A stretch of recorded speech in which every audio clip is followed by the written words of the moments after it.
Hey everybody, Marco, KC2ZMA. So this is the DMR AT868 dual band radio here. Well, this is actually the programming software. I took a code plug and actually modified and actually learned how to put a channel, talk groups, and basically how to program the radio myself from scratch. So if you do download the software, this is what it looks like.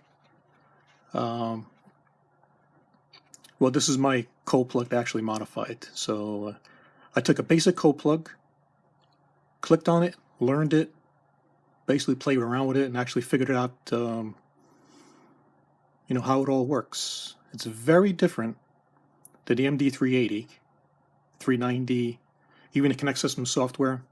It's all very different.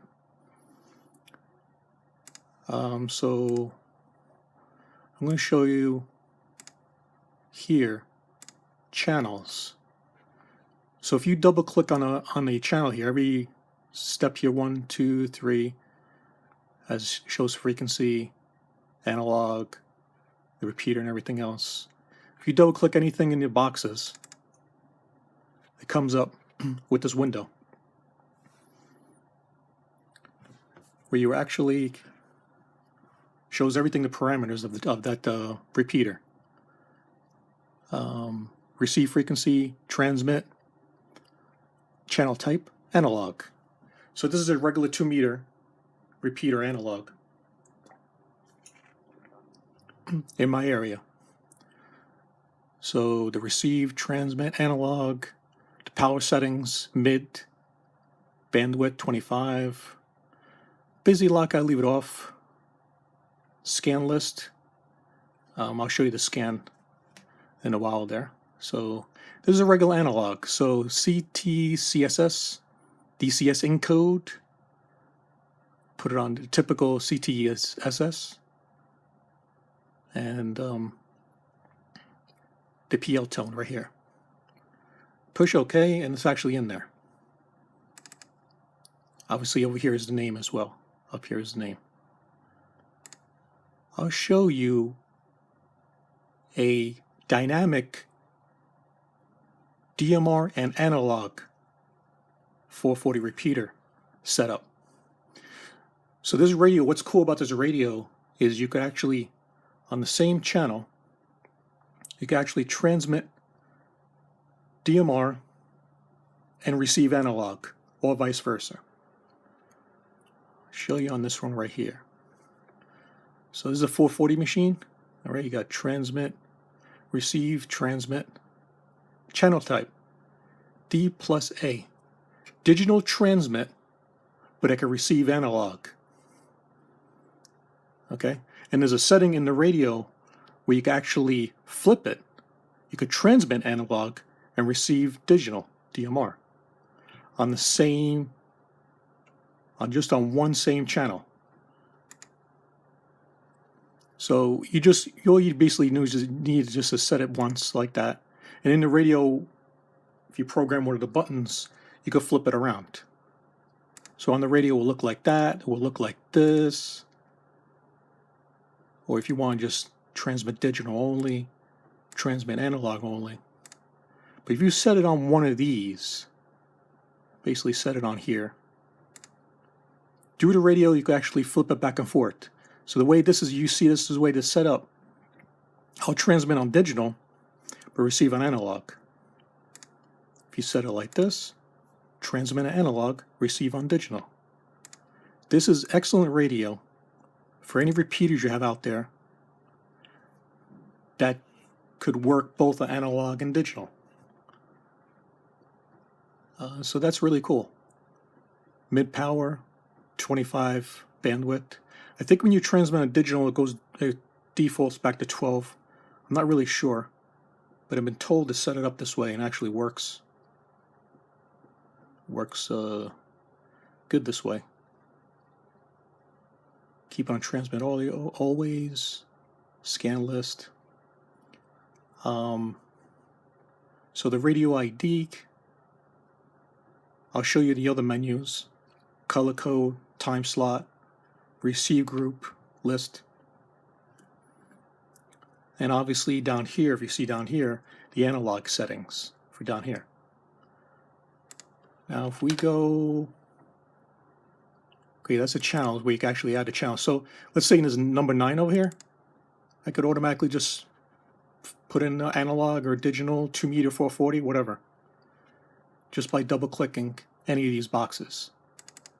Here, then you set up another channel. You push OK.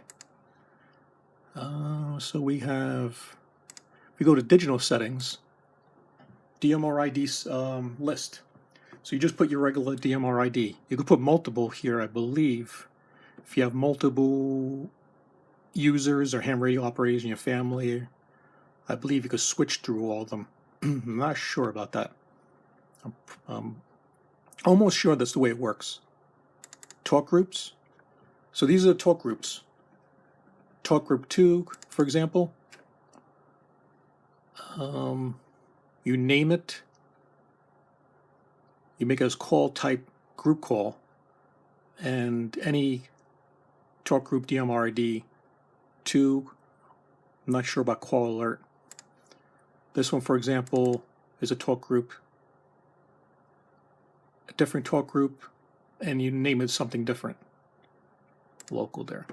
These right here are all, I entered these all by hand. All local hams in my local area here. And I just did everything by hand like that. So if I, for example, I could click on myself. All right. You could put, so when someone keys up, a buddy of yours, and the way you want to type it, you could put the call sign name, the call and their name. Always make sure you have it set to private and their ID, and you push OK. And I just went down the list. There's just instead of putting the whole database, if you want to put local people, if you have DMR repeaters not connected to any network, this is pretty cool this way. Instead of having so much, you know, you're already filled up with all users or so. So this is more, I would say, personal to your own liking for people that you typically talk to on a regular basis. Let's put it that way. Not sure about that. So receive, I don't know if you need this or not, but I put it in anyway and it actually works. So receive is a receive group. Local 2, group contacts 1. For example, let me see how I did this. 2, local 2, and I just drag 2 over here. 1010, for example, and I just drag 10 over here for local 1010 talk group. So these are receive talk groups for the talk groups I have programmed in there. Like I said, I just followed along the code plugin, and it actually works this way. So you have talk groups, and over here receive groups. So the talk groups are up here the way I have it programmed, and the receive groups just like that. And obviously you could put another receive group, and you put another talk group for different repeaters.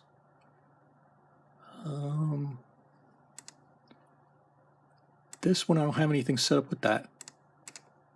Like I said, it's really different than MD380 programming software. And that's basically it. Well, basically, if you have talk groups programming here and received in here, so you would do these first. You would do talk groups for any repeater you want to put in, receive, and then you go to channels up here and just add a channel. And you just click on a contact. Let me see.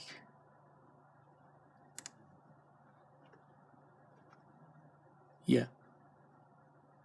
Let's say you want that.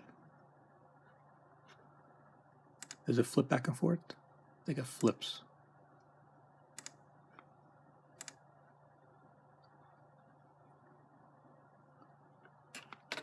We can tell the contacts is local regional.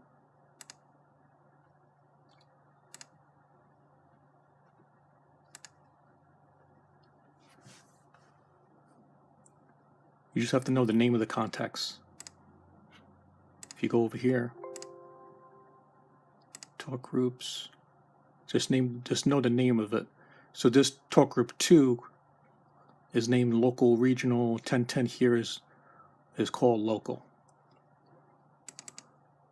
So if you go back to channel here, that's how you would know the name, and you just click which one you want. Now obviously if you have more and more and more, you'll click that. So the contact is right here as a name, color code, time slot. Okay, obviously your repeater frequencies and everything else, and what you want to transmit on digital or dynamic mixed mode repeaters if you have in the area. So this is the basics of it. I don't know too much. I've maybe learned this in a week or so. So far it's worked for me. It's working with local repeaters here. I haven't tried it in any, these repeaters, for example, I have in here to just dynamic mixed mode repeaters. They're analog or digital repeaters, and they're not connected to any network. So I've been just experimenting, just like this, repeaters in my local area here. So this is, just been doing this. I'll show you more. I'll make another video, show you how dynamic mixed mode repeater sounds. When you transmit on digital, you'll hear, if the ID hasn't tripped, you'll hear the analog re-ID come in, and you'll hear the analog side come in through the speaker. You hear the analog side of the repeater ID itself. So I hope this helps a little bit, and you get just maybe a basic understanding if you needed to modify or just learn it yourself. I hope this helps out. Just give me some comments or questions. I'll try to answer, and I'll try to make a little more detailed videos. Thanks everybody for watching.